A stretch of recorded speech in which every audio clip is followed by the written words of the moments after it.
right. Hey, welcome to Beyond Social Media. This is a panel for the Panel Fest for craft beer professionals.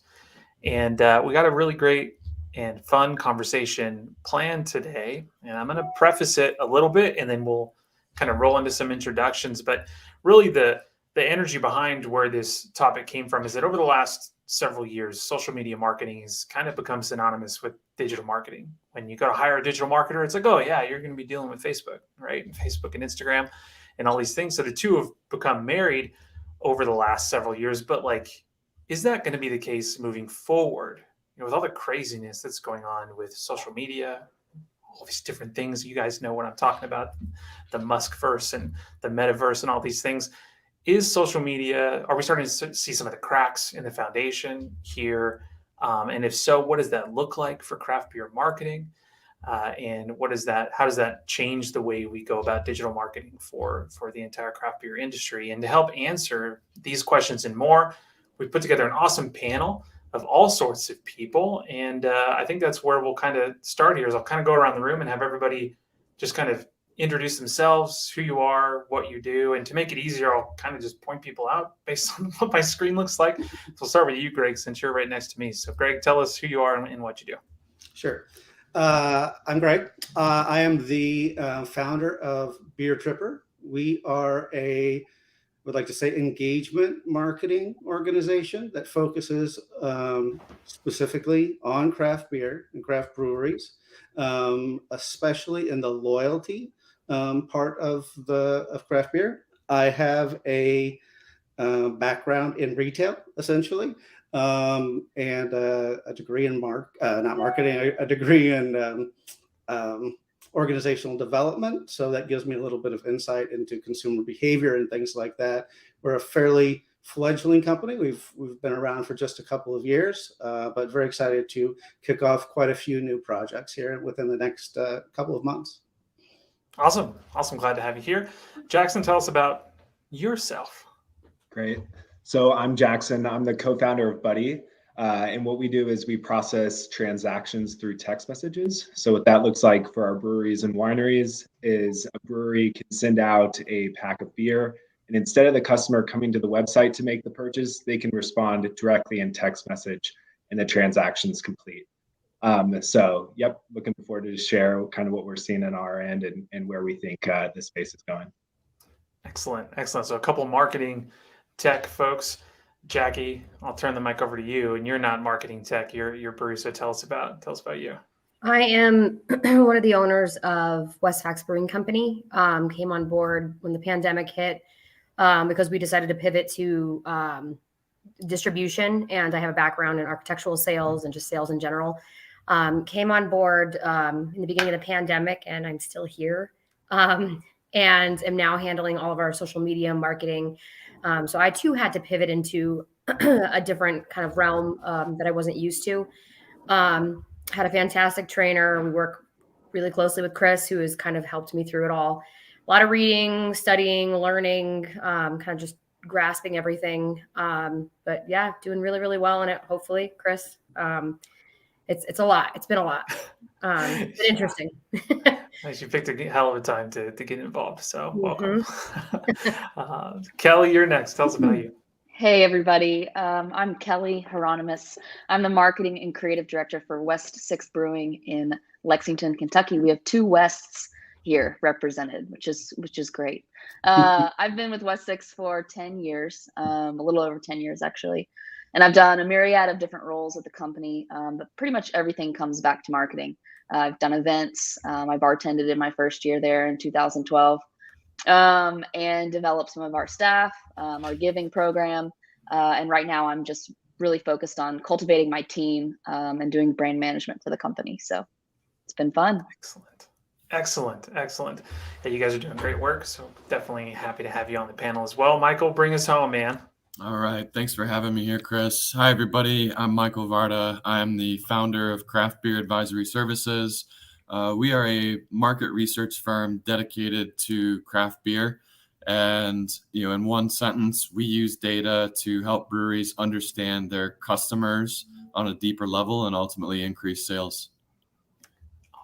Awesome. So an awesome blend of of marketing, tech, data, and brewery leadership. And that's why I'm kind of excited to have this conversation, because this is the right group to have it, I think, or at least to have a good version of this conversation. So let's get into it here. Right now we've kind of seen some shaking of the pillars, some very like foundational shifts going on in the social media world. Twitter is now like a private company, and who knows what the hell's going on over there. It seems like it's crazy. Meta, Facebook's formerly known as Facebook, has lost something like a third of its market value trying to make this metaverse thing work, which is kind of interesting. And now TikTok is like the coolest new thing ever. So there's a lot of stuff going on. I'll start with Jackie or Kelly, since you guys are brewery leadership. Where does social media stand for you as someone in charge of directing marketing strategy for a brewery over the next year? For us, it was never something that we wanted to kind of skimp on. When we hired back in the day before my time, a marketing director, I kind of asked Anthony, because I was traveling with my corporate job. And so I had asked my husband, like, why are you spending that much money on? And he's like, it's not something that you need to kind of let go.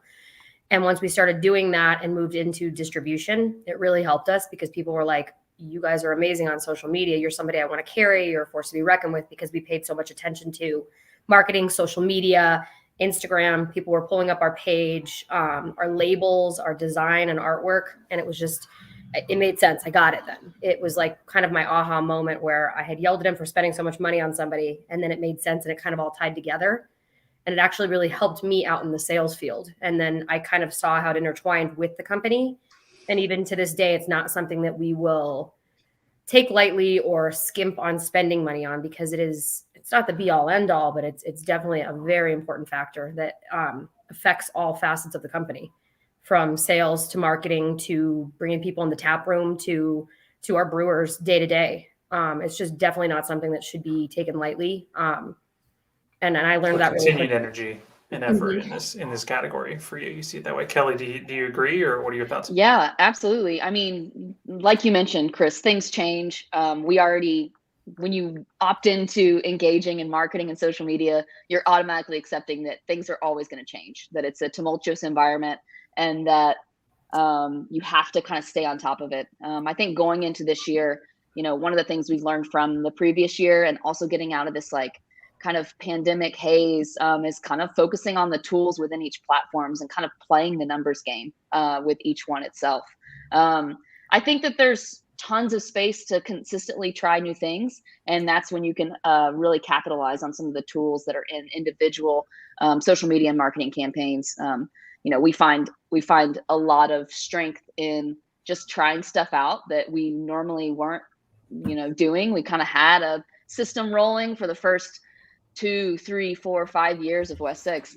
We really were doing the same thing. We're kind of not necessarily copying and pasting, but we felt comfortable. We felt like we were getting great engagement. And then that rug kind of felt ripped out from under us maybe like 2 or 3 years ago. So just deciding as a group to take a non-linear approach to marketing and really kind of rolling with the punches, even on a week-to-week basis. We find that dynamic nature also echoes the dynamic nature of our audience, which is also constantly changing. So and acceptance of change as part of the environment, as part of the strategy, ultimately. Yeah, and if you kind of lean hard into it, then I think sometimes you can reap the benefits. Guys, what do you think? Greg, Jackson, Michael, you guys are a different side of things as folks that run marketing and technology companies. Do you see 2023 or beyond as the time where we start to see social media crumble or lose significance, or what are your opinions on that? If you don't mind, I'll go ahead and go first on that. I don't think we're seeing it crumble. I think Facebook and Instagram and classic social media channels are not going to go away anytime soon. And I think there will always be a place in marketing for them. But they're definitely what I would call a mass marketing communication channel. And because of their recent follies, I guess I would say, I think that customers are losing a little bit of interest. They're not being able to be trusted as much. And I believe that's causing some problems. I would say that I would argue to say that Facebook and Instagram have never really created a great communication between businesses and customers in a really authentic and organic way.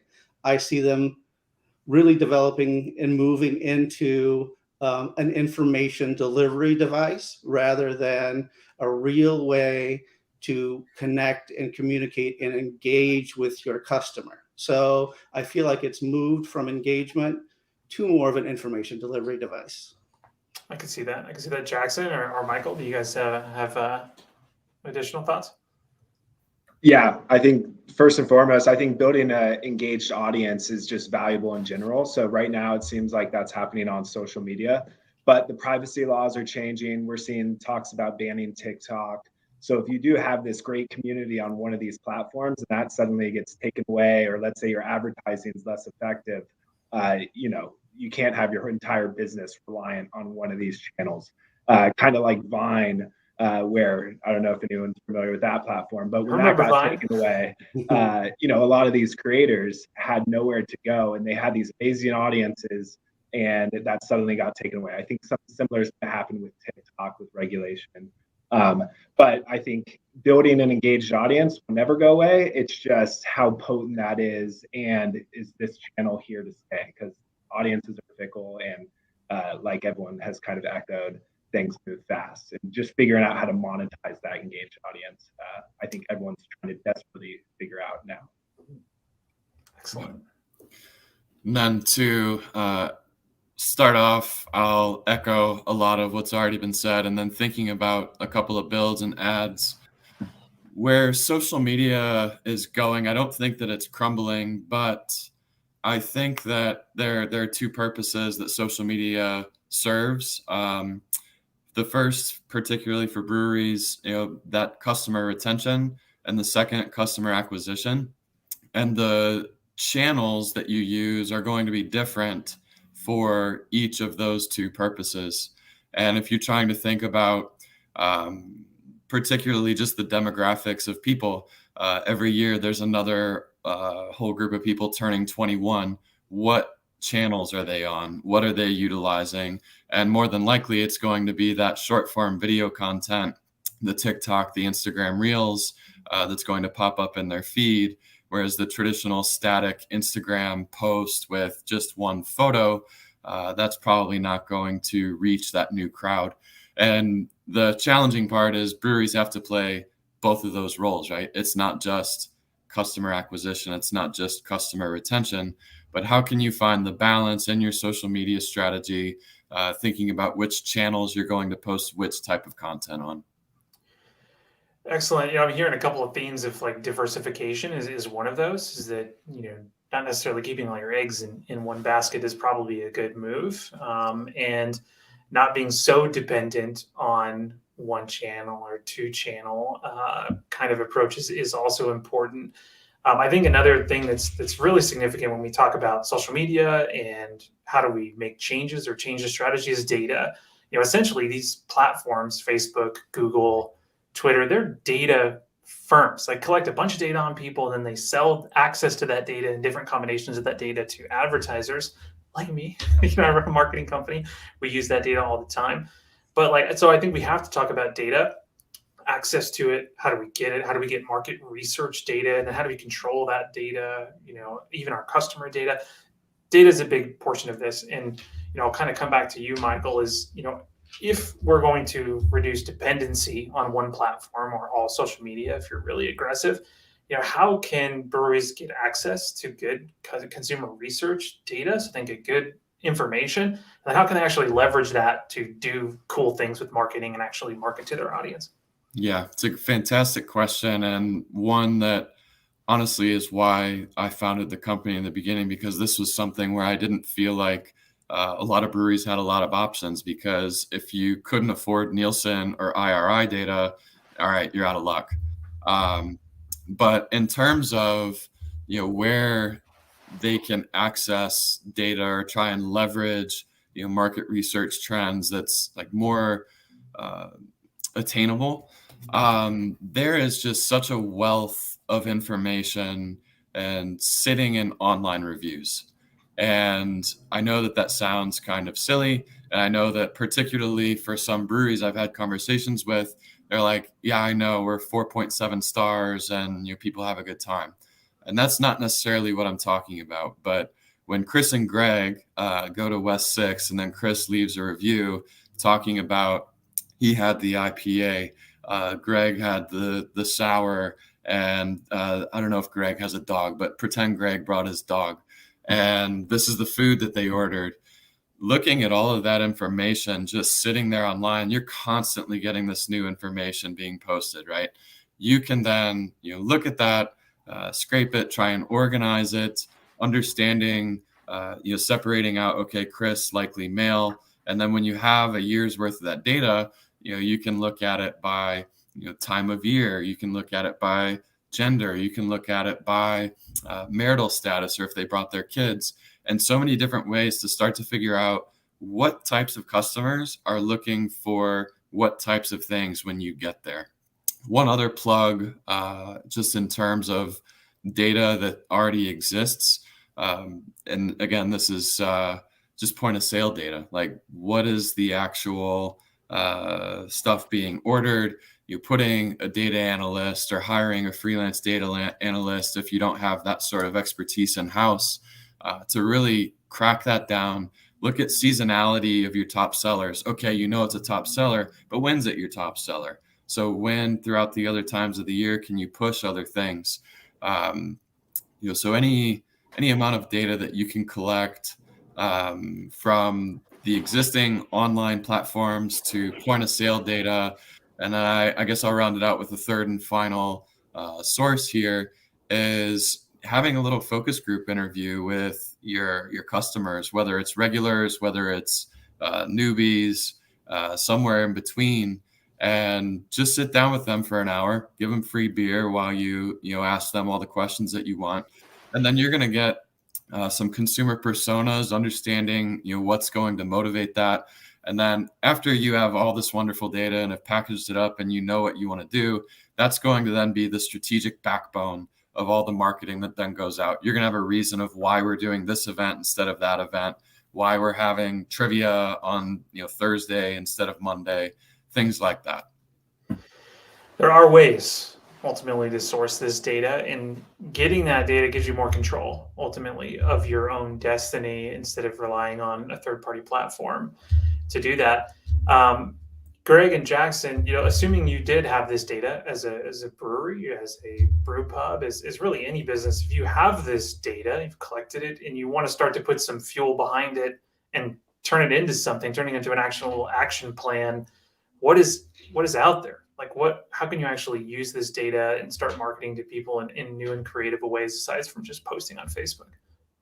Sure. Jackson, do you want to go first? You're on mute. You're muted, Jackson. Sorry. I think a lot of people hear data and just kind of freeze up, but it's just getting the right product in front of the right customer. And then the channels to do that are your social media platforms, our email, and then text message. I'm obviously biased to text message just because it's direct. But yeah, I think once we understand who's buying what products, there's a lot of ways to segment, or what, how they came to the brewery or how they heard about you. There's so many ways to segment, so we can make sure that when we are advertising to them, one, it's relevant, and two, they actually do want to convert. I think everyone understands that we're all over marketed too. So when it's something personable and relevant, and, hey, I've bought this in the past, and would like to buy it in the future, it's less of a marketing and more of a relationship conversation. Kind of draw a line between something Michael said and what you said, Jackson. Michael made a quick tangent to, this is why we do trivia on Thursday nights instead of any other night. That's relevant. It's kind of an assumption that that's relevant to whatever the data set was. So if people are saying, oh, I really like going to trivia on Thursdays, and then you're promoting that trivia on that Thursday, it's like taking that data, turning it into a relevant piece of messaging, and then you're saying, hey, you can send this out via email, you can send this via text. And because you're sending it on this channel and it is relevant, that's the ultimate trifecta, right? Greg, do you have anything to add on that front as how to use this data? Sure. Yeah. I mean, data is absolutely essential. And so I believe what Michael is doing is great. I think that it starts there, and you get that overview, but he can really drill down into a lot of stuff as well. And I think that the best way to engage your audience is to get as much solid first person primary data as possible. So you always want to work towards that. And I Can think you clarify what you mean by first person?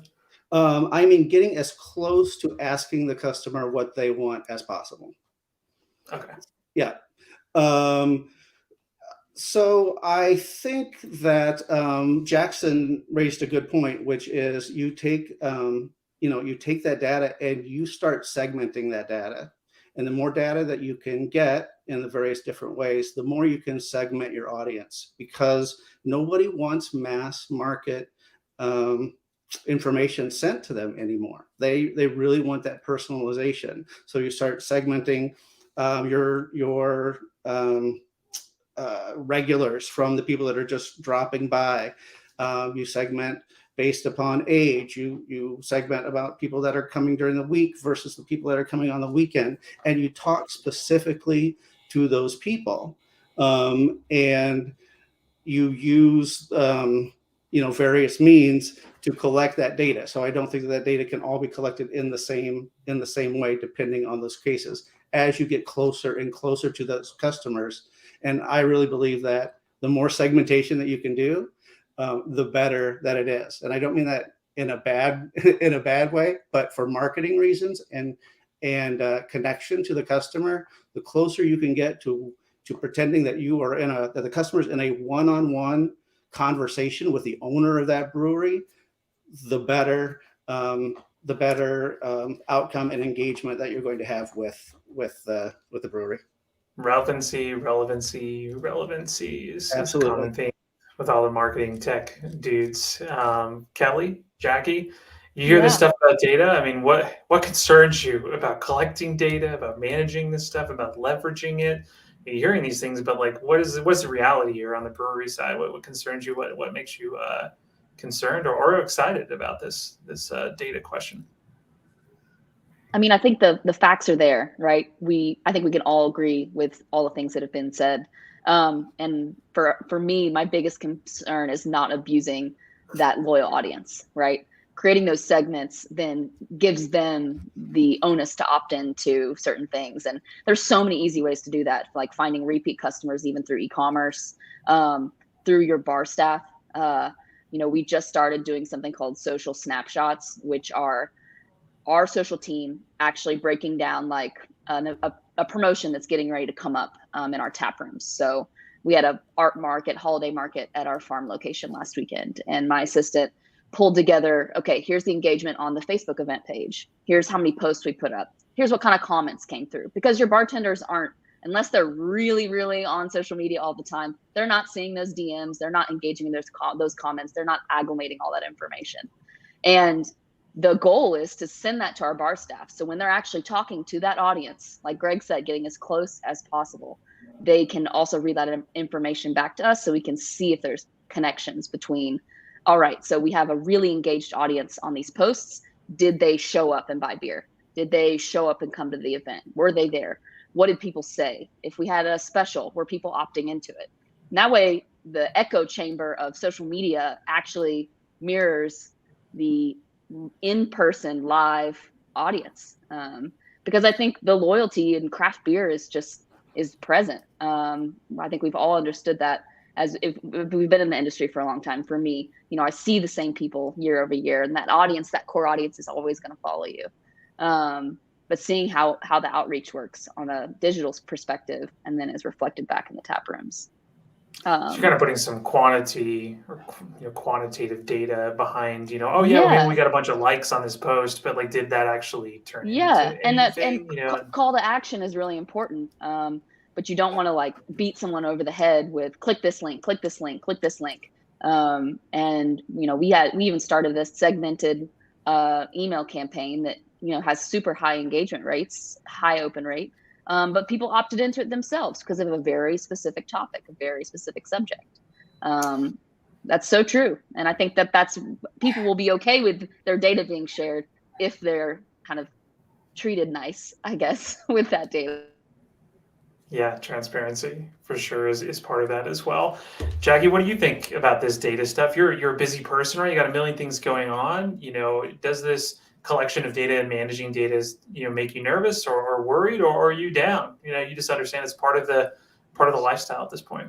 At first I didn't understand. My husband's really big. He's in operations management. He's an engineer by trade, and he collects all of this information right down to male, female, age, what did you buy, what type of beer sells throughout the year, during what season. And there is validity to it. We go over it with you multiple times throughout the month, and there is absolutely validity to any type of data that you can compile and put into. I like pie charts. They are my best friend. He prefers spreadsheets, but anything that we can kind of compile and look at year over year. We're really big into numbers year over year because we do a lot of, not the same events, but there are a couple that frequently pop up year over year. And we try to look at what is best for, seasonality here. Weather here is very finicky. And we compile all that data. And when we put it together, that helps us determine what we're doing in the tap room, at what time during the year, when our beer release is best, what day of the week is trivia best, what day of the week is, a loyalty event. And the same thing with our emails and kind of just anything that we do, but it's key to us, to try to get that successful open rate or try to get as many clicks as possible. It's about being on top and standing out at this point, because there's a lot of us out here. It's very saturated. Anything to give you an edge. You can't stand out. And if that's targeting a certain type of audience, that's what we do. Yeah, you're making me think that, we should take a look at like the last year's almanac of like the weather almanac and lay that over which days got the most social engagement. Was it sunny outside? And did that correlate with things? You can get a little crazy with some of these things, but like you said, for us, the winter, the big thing is we knew that, Bills games is our bread and butter for the year. And we know that we're going to lose the outside patio halfway through the season. And sure enough, that's what's happening. And our staff is like, we don't want to work inside because there's not a lot of people inside. They're outside. We're like, wait till next week. And because we knew that based off the numbers the year before and what we moved around, we knew exactly what to do. So you guys aren't afraid, neither of you. You're not afraid of data. You're like, yeah, bring it on. It actually makes us stronger and better. It's honestly kind of what makes our world go round. Like we just did an event last weekend and we were looking at numbers right down to the hour breakdown, so that we could staff appropriately, because the less staff, the more money they make, the happier they are, the happier the customers are. So we break all of that down, weekly, monthly, daily. Yeah, I mean, that's sincere use of data, right? You're being sincere in it, which means people will see that as relevant. Mm-hmm. Even if it doesn't always hit perfectly. I think when you can almost like show the work in a way by keeping people engaged in the things that they want to see and want to do, then they'll also keep opening the emails and keep coming back. People will engage with stuff that's relevant to them. Like nothing's going to piss anybody off more than if they get something that's totally irrelevant and useless. Absolutely. Yeah. They don't want their time wasted. And they'll let you know. Absolutely. And just one point that I want to stress that you sort of touched on, Chris, and you too, Kelly, was that the process cannot be covert. Transparency is absolutely key, and making it that you are asking the customer this information to help them, not to help the brewery. Ultimately it comes back and helps the brewery, and they know that. But what do you want? We're asking you these questions. We're getting in touch with you. We're gathering this data for you because no one wants to find out.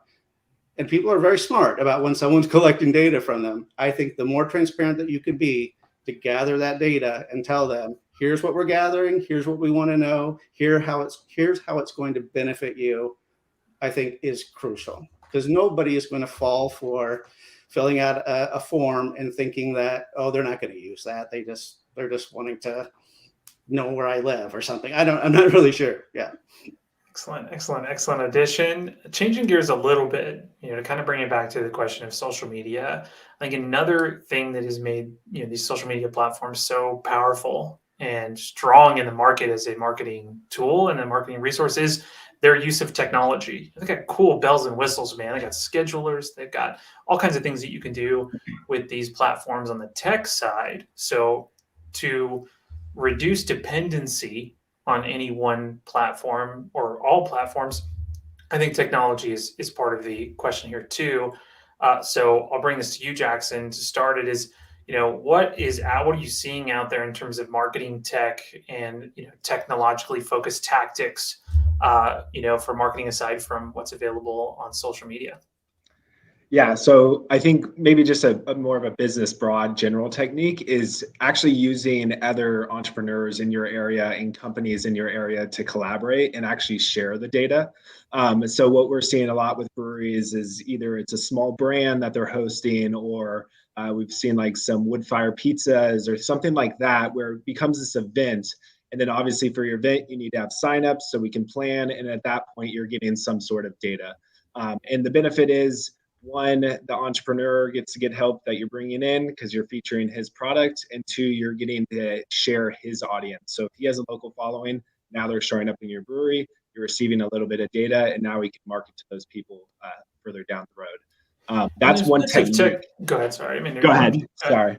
No, I didn't mean to interrupt you, man. Go for it. Oh, I was just saying that's a technique that we've seen very successful. So there's so many small direct-to-consumer brands that are begging to get into established breweries like yourself. So if you could bring them in, host, I heard Kelly mention a farmer's market or some sort of event where you can have a lot of brands be hosted, but then do have that sign-up component so they can plan for numbers and we get the data.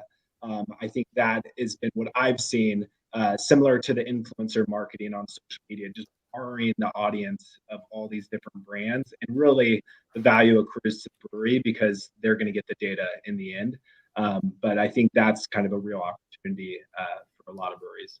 Are you seeing any, trend or common use of a tool for sign up? Because I think events are super, super important, and getting people to sign up and gather that information is also super important. But what is the mechanism? What is the machine that's used to get people to sign up? Is there a certain platform that companies are using? Yeah, so most people are doing just a link in bio and doing a simple landing page. Like our platform has a simple sign up landing page that they can use, but by no means am I just trying to sell ourselves. There's just a simple intake form where you can collect the data. Even Google Sheets has a platform where you can do that. But again, if it's just a sign up form, we're going to at least have some email, phone number, name attached to it. And then, hey, if it's pizza night, now we're looking, okay, we can start segmenting based on this. Or if it's, IPA night versus another type of beer, then we can start understanding who's buying what, why are they interested in this night? And then that kind of dictates future marketing. But in terms of collecting the data, I think just link in bio, there's a bunch of them, Linktree, etc. The link in bio thing has been such a huge evolution on Instagram, because you can never link to anything on Instagram, which still pisses me off to this day. I'm like, can we just put a damn link on post, please?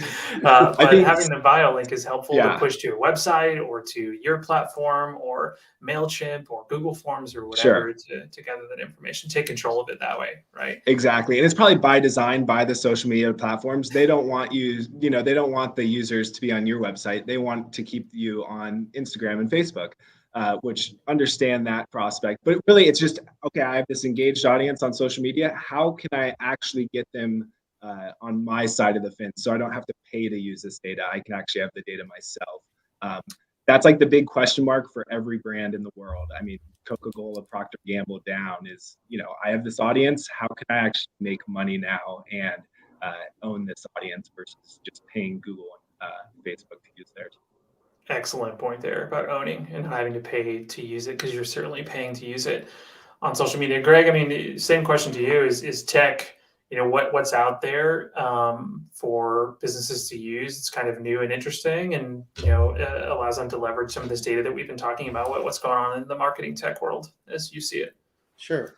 And I know that I will receive a collective groan whenever I say it, but let me explain after I say it, is that I believe that we're going to see a higher use of NFTs in marketing. And I'm not talking about NFTs. Oh man, here we go. Not talking about NFTs, how they exist now. I'm not talking about a piece of of digital art that stands out, that someone can buy a picture of a unicorn riding a snowman or something. This is actually done in a different way. And in fact, if you do it correctly, as Starbucks is doing, they will have no idea that they're on a blockchain, that they're using NFTs or anything like that. What they will do is garner the very valuable benefits that this type of technology will allow you. So, and what it allows you to do is create, and since I'm in loyalty, essentially, it allows you to target very, very specific people and give those people particular benefits. So NFTs as they exist now, I don't even like to use that word, to be honest with you. And all the people that I talk to that are in this industry are like, we don't want to say that word again either. So people are calling them digital collectibles, but they all need to have an in real life benefit. So we call those utility NFTs. But you can garner lots of information, not just, you can garner information about who attends an event. You can get information from them by issuing them free discounts and things in the form of this badge or whatever you want to call it, card, sticker, stamp. I think that's what Starbucks is calling their program. And you can actually ask people questions and say, hey, I've gathered this data. I know that these are my best people, my most fervent supporters. Let's find out what they want. And by the way, if you answer these questions, they would sign up. You would know who would be giving you that information. They answer these questions. In return, you give them this badge. And that badge represents a discount on merchandise, some sort of free merchandise, access into an event, things like that. So what's happening in this market, and I've done a lot of research in intense stuff, man. in this system, is that it really does allow you to expand the loyalty part of the program into a very, very segmented and highly engageable atmosphere. Forget about what you think about them now. That is, I think that the future is coming, according to Greg. And he says blockchain stuff is going to be there. The word NFT is not going to exist in about a year. It shouldn't either. So I see a lot of things, and I encourage everyone to go out there and take a look at the different use cases for NFT in customer engagement.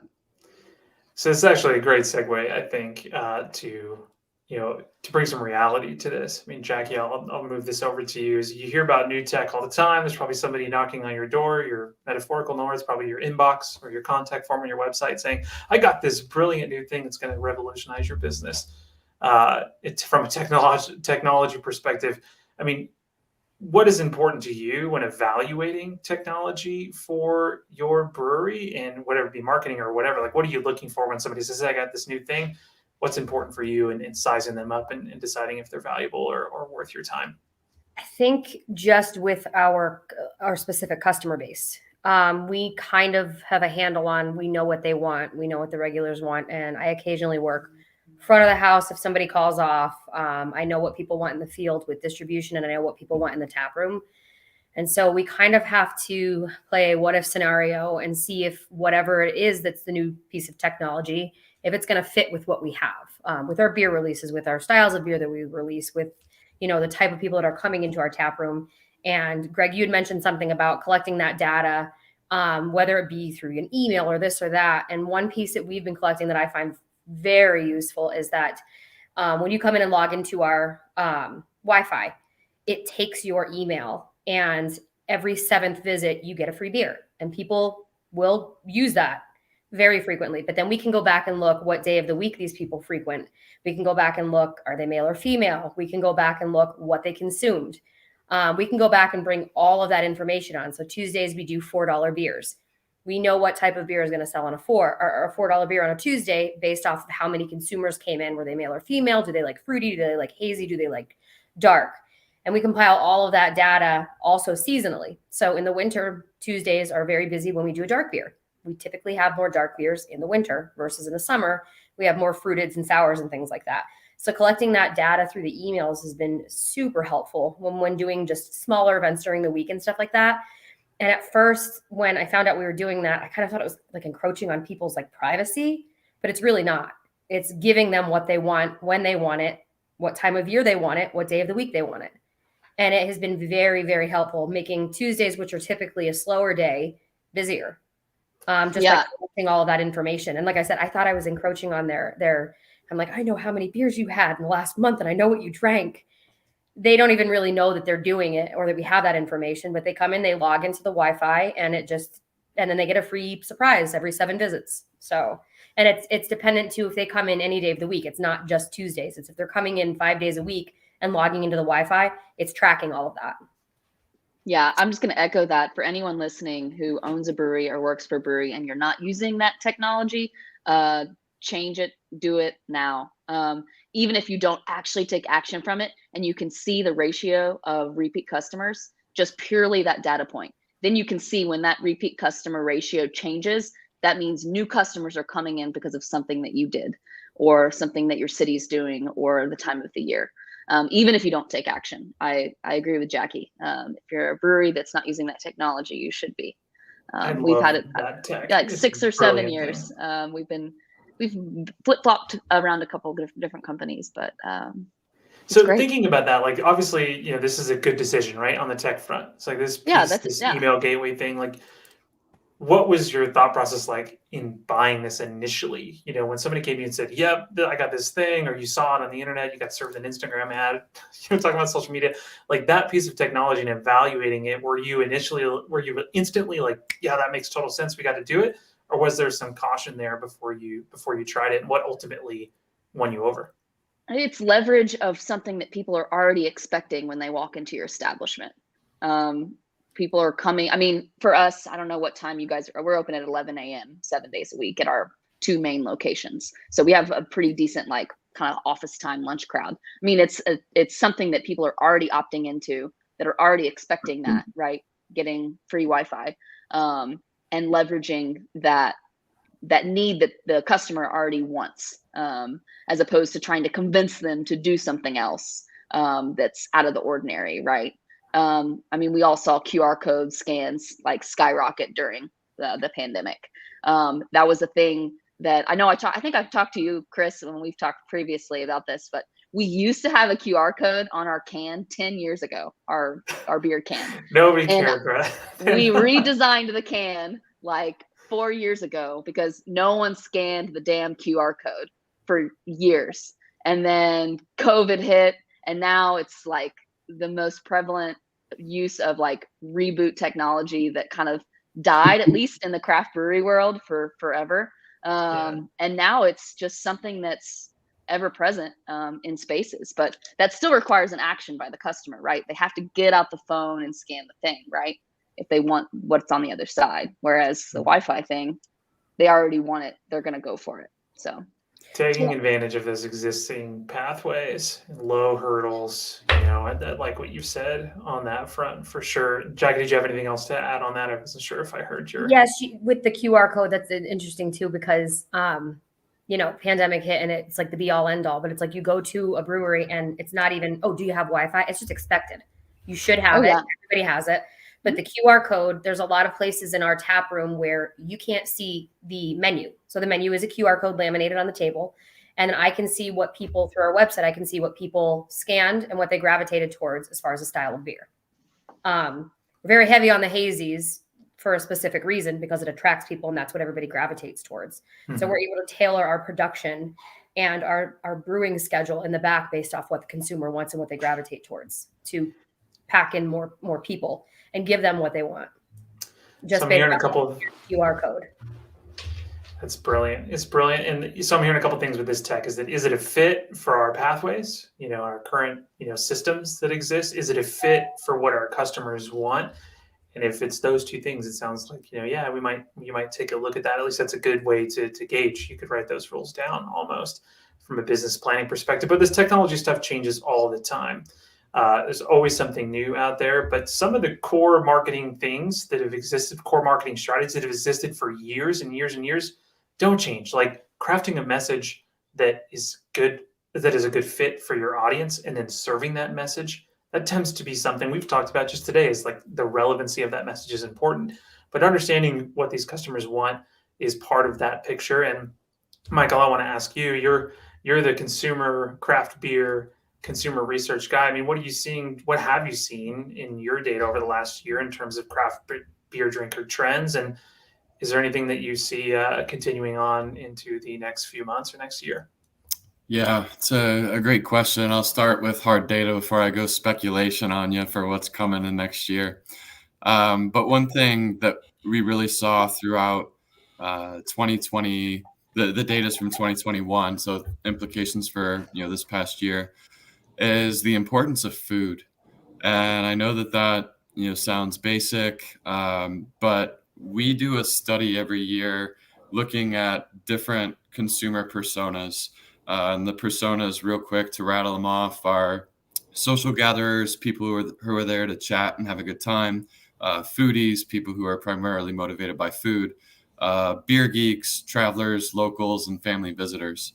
And across all 6 of those consumer personas, food was a top 3 motivator for a return visit across all of those groups. And beer variety was also a top 3 in all those groups. But in terms of a specific beer, people didn't particularly care. The only group that had specific beer as a top 3 motivator to come back was the beer geeks. Go figure. But thinking about that, it's really can be tough, because I know that breweries are so limited sometimes, whether it's by state law. Shout out to all the folks in New Jersey that are going through a tough time with legislation. But thinking about what can you do to extend those visits, for one, what's the food that's going to make them go back and order another round. And to pull up one more little food data point on you, in terms of food preferences, the top mentioned foods across our most recent annual data set: pizza, burger, sandwiches, pretzels, wings, in that order. So those are the top mentioned food items. And then to answer the second part of your question of sort of trends that we saw that I think could pop into 2023 was I don't want to necessarily say rise of alternative beverages, but the need for having a cider, a seltzer, a wine, or a cocktail. I'm happy to see shaking heads on the screen all the way around, because one thing that we saw was that particularly women were looking for cider, seltzers, wine, or cocktails at least twice as often as men. And when you're thinking about extending that visit, whether it's a family or a girls' night out or whatever it might be, you're going to need those options in order to keep those people coming back. And one additional piece of this is the consumers didn't care if the brewery actually made it or not. They just wanted to have something there, whether it's a wine from a local winery that you partner with, or whatever it might be. They don't care if the brewery brews it in the back. They just want that as an option.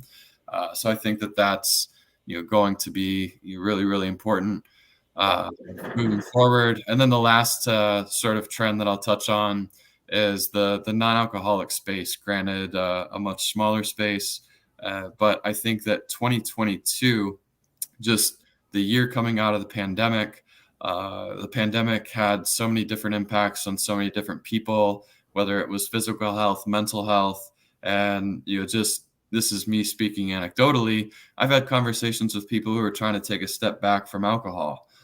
So how can you as a brewery be that supportive partner to somebody who's a local, or maybe they were a regular before the pandemic, and they're trying to make that choice for themselves to leave beer behind, but how can you keep them coming in, being a true community gathering place, more so than just a place that brews beer?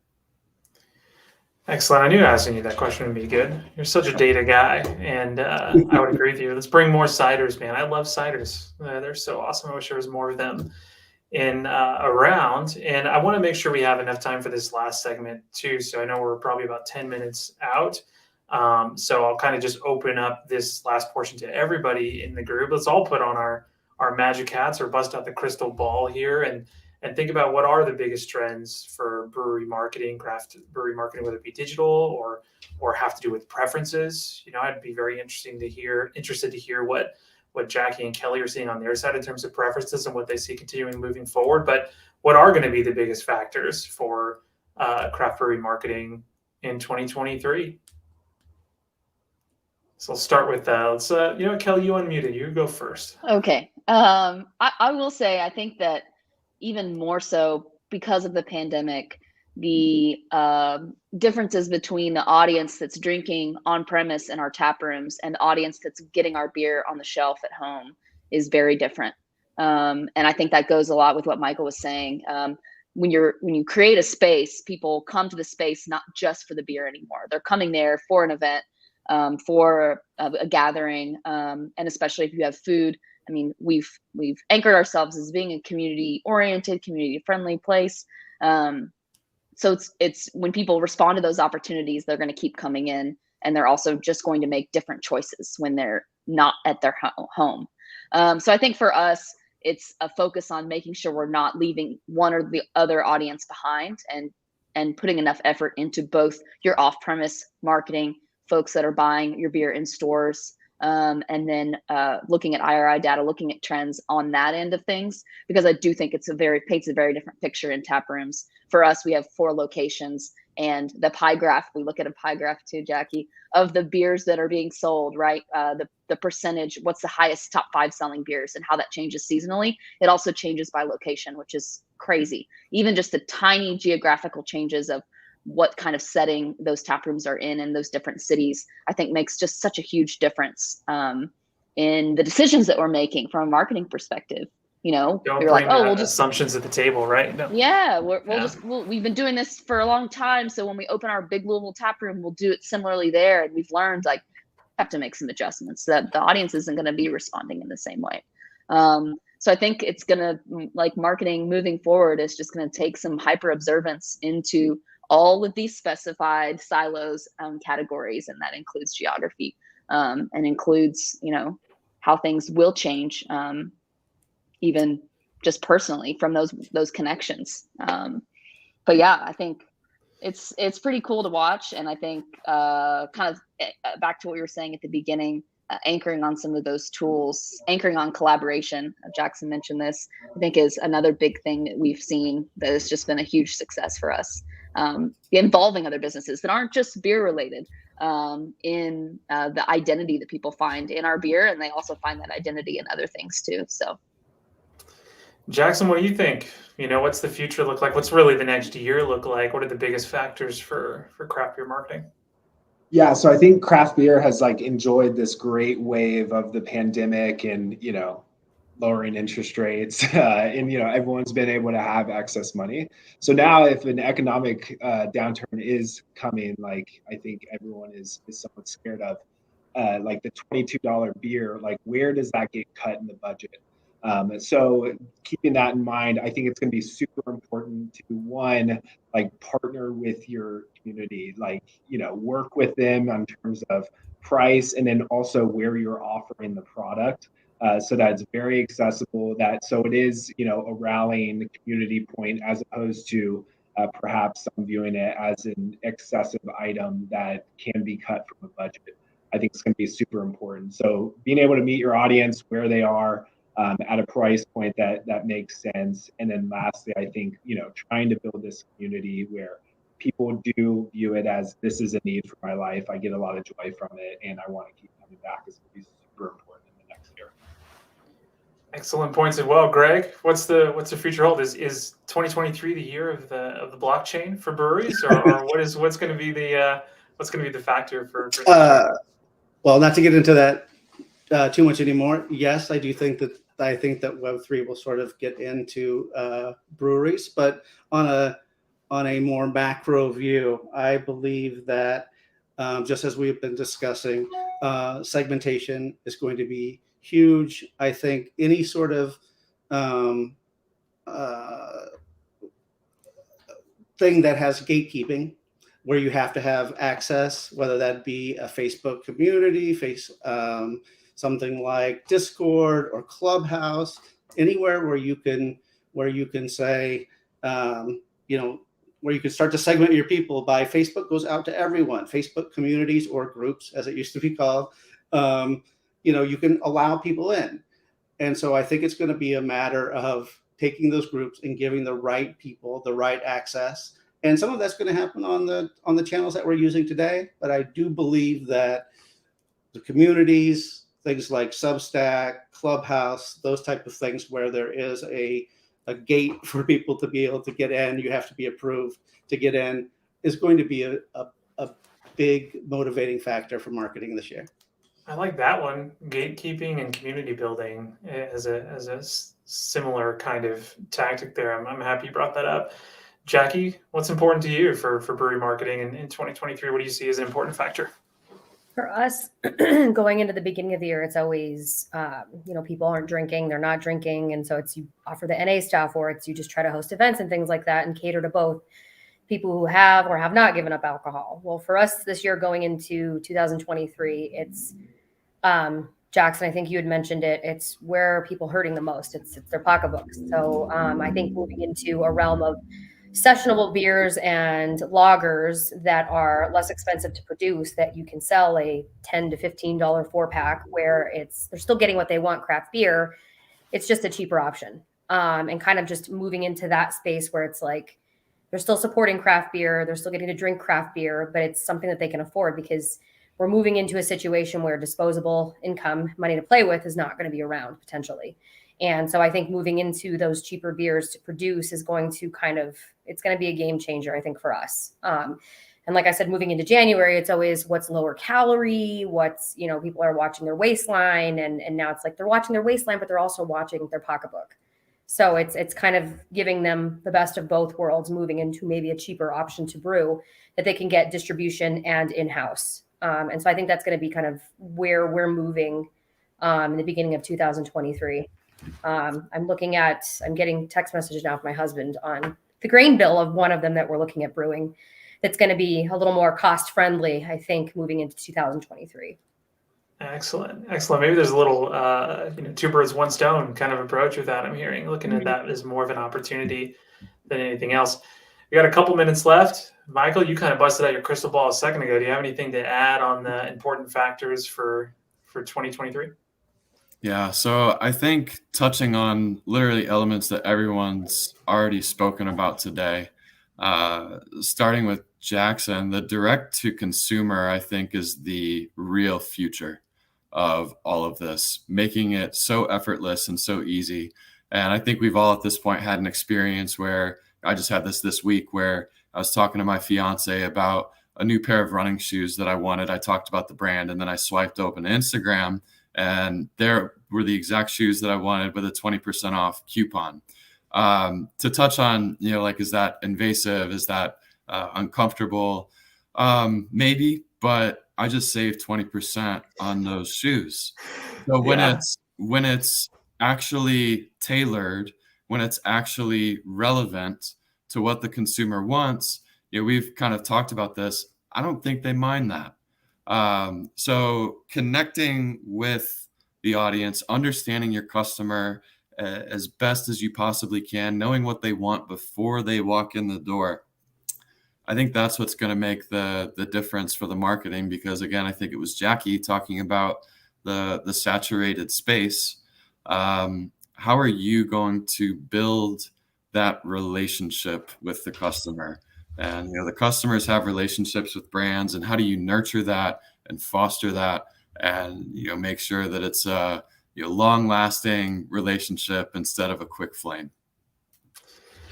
Man, I'm so happy we put together this panel. I mean, all of you guys are super smart and super driven and very creative in your approach to marketing, and I've worked with you guys all in different capacities. So thank you for sharing some insights with everyone here on this panel. Thanks for the time. Thanks for everybody who's watched so far and who will watch as this thing is shared. You can watch it, forever. I think it's the whole thing with CBP. So share it with someone you think is going to get some value out of it. But I think we'll everybody end it here. Thanks again, everybody, so much. And hopefully we can do this again sometime soon. Thanks, Chris. Thank you. Of course. Thanks, Chris. you. Thanks, everybody. Thank you. Yeah, of course.